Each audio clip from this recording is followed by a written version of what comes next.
E aí pessoal, tudo bem? Então vamos aqui fazer uma revisão da lição bíblica a segunda lição bíblica do primeiro trimestre de 2025. Então vamos lá para a primeira. A gente fala aqui do tema em defesa da fé cristã, combatendo as antigas heresias que se apresentam com nova aparência. Então a gente vai lá para a segunda aula, que aqui foi a primeira, ministrada hoje, dia 5, no dia da gravação dessa aula, e a gente vai já dar início à segunda, que aqui fala somos cristãos. É aqui que a gente vai falar um pouquinho sobre a introdução. Então, assim, você lê essa parte, a lição vai ser ministrada dia 12 de janeiro de 2025, você vai fazer a leitura dos textos áureos, verdade e prática. A ideia aqui é de auxiliar, você que é professor, que dá aula, auxiliar na ministração dessa lição. Aqui tem o subsídio, mas a gente vai aqui para a introdução. Então, eu quero começar aqui com a introdução, né, que fala assim, a igreja herdou, a gente tem aqui, a igreja herdou muitas ideias e práticas no campo teológico e ético, visto que a jornada histórica da igreja começou em Jerusalém, no dia de Pentecoste, numa comunidade judaica, e esses pontos de interseção levaram alguns a confundir a lei de Moisés com a graça. Nesta lição, veremos que Gálatas 2 é um relato de um dos debates que mostra o limite entre judaísmo e cristianismo, e o apóstolo, principalmente Paulo, tiveram muita dificuldade de mostrar isso aos judaizantes. Note que, ao fazer essa leitura, você entende pouco sobre do que está tratando. Então a gente vai analisar cada frase, cada palavra, cada texto, e para isso a gente vai usar alguns dicionários, dicionário Aurélio, dicionário teológico, vamos usar sinônimo, e vamos usar também um documento Word para a gente fazer. Eu vou levar esse texto para o Word para a gente esmiuçar essa parte introdutória. Beleza? Então hoje nós vamos trabalhar só com a parte introdutória. Estamos aqui, né? O mesmo texto que a gente leu está aqui já. Eu vou tentar. Então aqui a gente tem aqui a introdução. A igreja herdou. O que a igreja herdou? O que a igreja herdou? Antes da gente dar sequência, a gente precisa entender o que significa a palavra igreja dentro do contexto teológico e também no contexto no dicionário Aurélio. Vamos fazer essa busca. O que significa igreja? E logo após a gente dar sequência, vamos no dicionário Aurélio. A gente vai descobrir o que significa a palavra significado de igreja. Substantivo feminino. Isso aqui é o dicionário Aurélio, viu? Religião, comunidade composta por cristãos, por pessoas que seguem o cristianismo, a fé em Jesus Cristo como Filho de Deus na sua vida.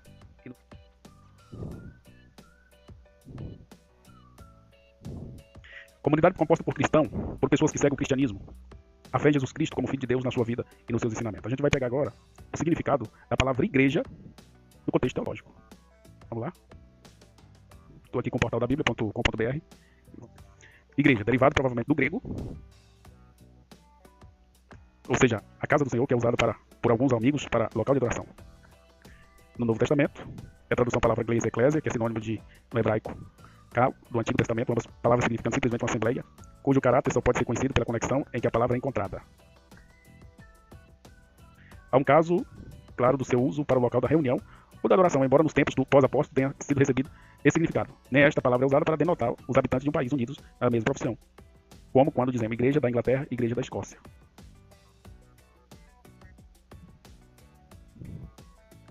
Aqui, vou colocar Ctrl+V aqui. E aí a gente está montando o estudão completo. Aqui a gente tem a primeira informação, que a igreja herdou dos judeus muitas ideias e práticas no campo teológico e ético. Quem são os judeus? Vamos dicionário.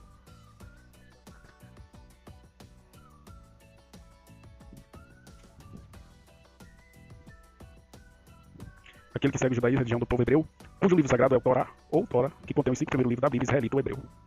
Então a igreja herdou do judeu muitas ideias e práticas no campo teológico e ético. Ideias, herdou o quê? Muitas ideias e práticas.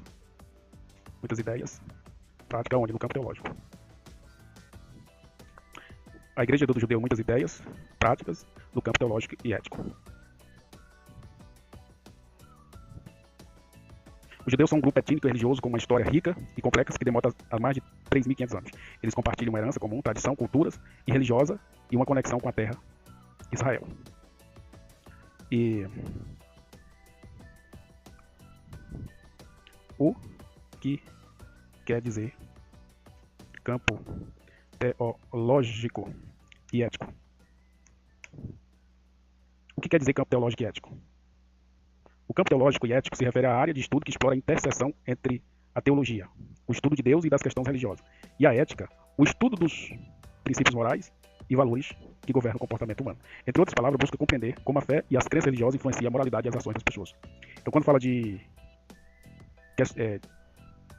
campo teológico, a gente está falando do estudo de Deus e das questões religiosas. Quando a gente fala de ética, a gente está falando de princípios morais e valores que governam o comportamento humano. Então, a igreja herdou do judeu muitas ideias e práticas, essas ideias, tanto no campo teológico como no campo ético, quer dizer, alguns valores, alguns princípios herdados dos judeus e alguns ensinos teológicos também que foi herdado dos judeus. Então vamos pular para outra informação aqui. A jornada histórica, vamos passar para essa parte aqui. Isso que a jornada histórica da igreja começou em Jerusalém, no dia de Pentecostes, numa comunidade judaica. Então aqui, a jornada histórica da igreja. O que se entende por jornada histórica da igreja? O que se entende por jornada histórica da igreja? Da instituição eclesiástica ao longo da história, desde suas origens até os dias atuais. Então, a jornada histórica da igreja refere-se à trajetória da instituição eclesiástica ao longo da história, desde suas origens até os dias atuais. Essa jornada abrange uma vasta gama de eventos, transformações, desafios e conquistas que moldaram a igreja e sua influência no mundo. Para entender melhor o que se entende por jornada histórica da igreja, podemos considerar alguns aspectos importantes. Origem, desenvolvimento. Começou em Jerusalém, então aqui, no dia de Pentecostes, que está registrado em Atos 2, numa comunidade judaica. O que é uma comunidade judaica? O que é uma comunidade judaica? O que é uma comunidade judaica? Uma comunidade judaica é um grupo de pessoas que se identificam como judias e que se unem para praticar sua fé, celebrar sua cultura e manter suas tradições. Essa comunidade pode variar em tamanho, composição e nível de observância religiosa, mas toda compartilha uma conexão com a história, a religião e o povo judeu. Aqui, dia de Pentecostes. Dia de Pentecostes é o acontecido em Atos. Vamos. O outro ponto aqui. Esses pontos de interseção levaram alguns a confundir a lei de Moisés com a graça. Como podemos confundir a lei de Moisés com a graça? Vamos analisar isso aqui. Como podemos confundir a lei de Moisés com a graça?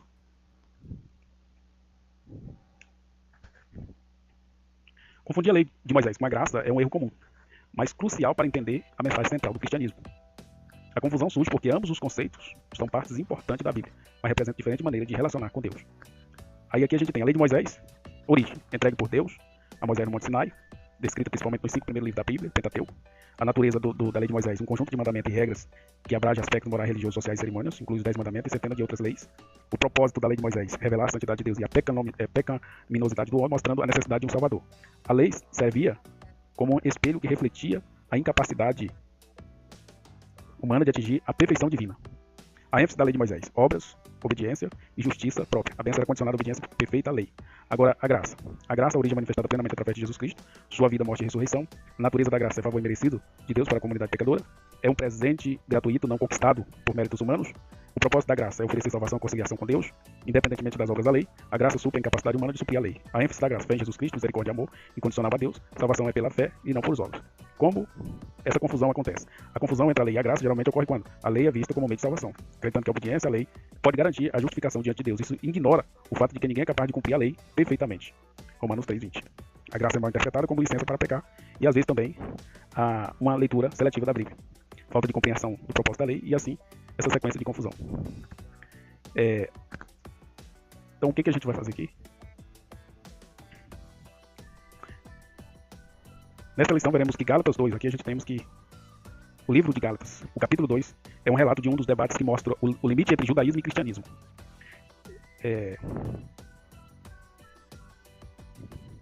Vamos ver o que a inteligência artificial mostra pra gente?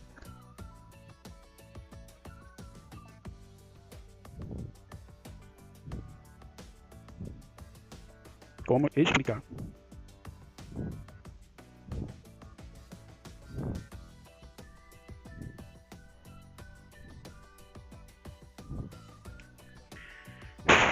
Gálatas 2 é um capítulo crucial para entender distinções entre judaísmo e cristianismo, pois relata um confronto direto entre Paulo e os outros líderes da igreja primitiva, incluindo Pedro, Cefas, sobre a questão da necessidade ou não dos gentios não judeus a se submeterem à lei mosaica para serem salvos.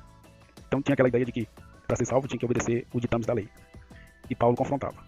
Estes debates põem o ponto crucial da divergência entre as duas fés e marca um divisor de águas na história do cristianismo. O limite entre judaísmo e cristianismo. A questão central, a necessidade da circuncisão e da lei para a salvação. Então, alguns defendiam que a circuncisão era necessária. Outros defendiam assim, o encontro em Jerusalém, o conflito em Antioquia, a defesa da justificação pelas obras. Então, aqui tem uma variedade aqui de assuntos. Eu vou salvar isso aqui. Se você precisar, você me manda uma mensagem que eu vou estar passando essa informação.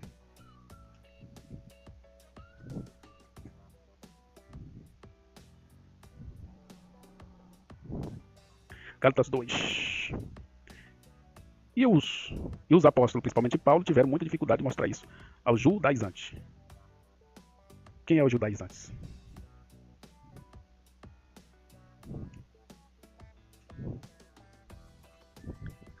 Judaizantes era um grupo dentro da igreja cristã primitiva, principalmente no século depois de Cristo, que acreditava que os gentios, não judeus, que se convertiam ao cristianismo, também precisavam aderir às leis e costumes judaicos, especialmente a circuncisão, para serem verdadeiramente salvos. Em outras palavras, eles ensinavam que a fé em Jesus Cristo não era o suficiente para a salvação, mas que a observância da lei mosaica era um complemento necessário. Características principais do judaizante. Primeiro, ênfase na lei mosaica. Eles davam grande ênfase à observância da lei mosaica, incluindo a circuncisão masculina, as leis alimentares e a observância do sábado e outras práticas rituais. A necessidade da circuncisão para os gentios acreditava que a circuncisão era um rito de iniciação essencial para os gentios se tornarem parte do povo de Deus e receberem a salvação.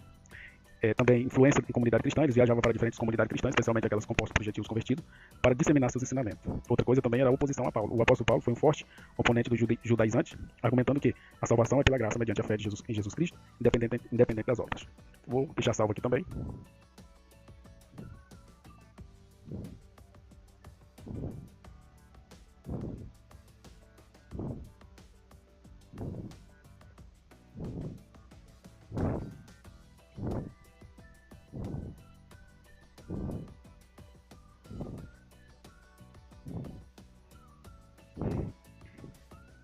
Então é isso, pessoal. A gente fez aqui uma pequena análise